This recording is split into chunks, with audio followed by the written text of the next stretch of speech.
আবগারি দফতরের হঠাৎ অভিযান। শনিবার আমবাসা সাপ্তাহিক বাজারে হঠাৎ অভিযান চালালো আবগারি দফতর। আমবাসা বাজারে বিভিন্ন স্থানে জমজমাটি মদের আসর চলে। সেই খবর পেয়ে এদিন আবগারি দফতরের ইন্সপেক্টর অভিযান চালান বেশ কয়েকটি দোকান সহ ১ নম্বর মদের কাউন্টারে। খবর ছিল সেখানে মদের আসর বসানো হয়, কিন্তু অভিযানের খবর হয়তো আগেই লিক হয়ে গিয়েছিল, তাই হাতে নাতে কাউকে পাকড়াও করতে পারেননি আবগারি আধিকারিকরা। তাছাড়াও বিভিন্ন দোকানে অভিযান চালানো হয়। আবগারি দফতরের আধিকারিক জানান, খবর ছিল ১ নম্বর মদের কাউন্টারে মদের আসর বসানো হয়, কিন্তু আজ কাউকে পাওয়া যায়নি। সংবাদ মাধ্যমকে প্রতিক্রিয়া দিতে গিয়ে আবগারি দফতরের আধিকারিকরা গোটা অভিযান সম্পর্কে কি অভিমত ব্যক্ত করেছেন, শুনুন।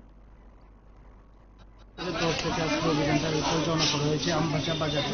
আমাদের কাছে অনেকদিন ধরে সমস্যা আছে, আমবাসা বাজারে বেশ কয়েকটি জায়গাতে বসিয়ে অবৈধভাবে বাংলা এবং ইংরেজি মদ খাওয়ানো হয়।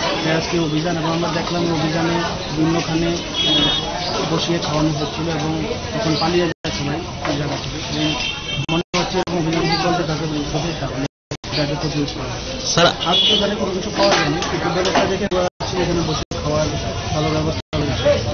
কিন্তু আজকে আমরা যখন আরেকটি দোকানে তাদের সন্নিকটে অভিযান চালাই, তো সেখান থেকে খবর পেয়ে ওরা সবাই পালিয়ে যায়। তো এরকম অভিযান কন্টিনিউ চললে অবশ্যই এটাকে প্রতিরোধ করে। খোলার প্রকৃত সময় হলো 11টা থেকে। এরকম খবর যদি আসে তাহলে অবশ্যই বিরুদ্ধে প্রায় দিন স্যার সকাল 7টা থেকে 2 ঘন্টা খোলা হয়। আপনারা কি খবর জানেন না? না, এটা এখন আমাদের বিরুদ্ধে অবশ্যই বিরুদ্ধে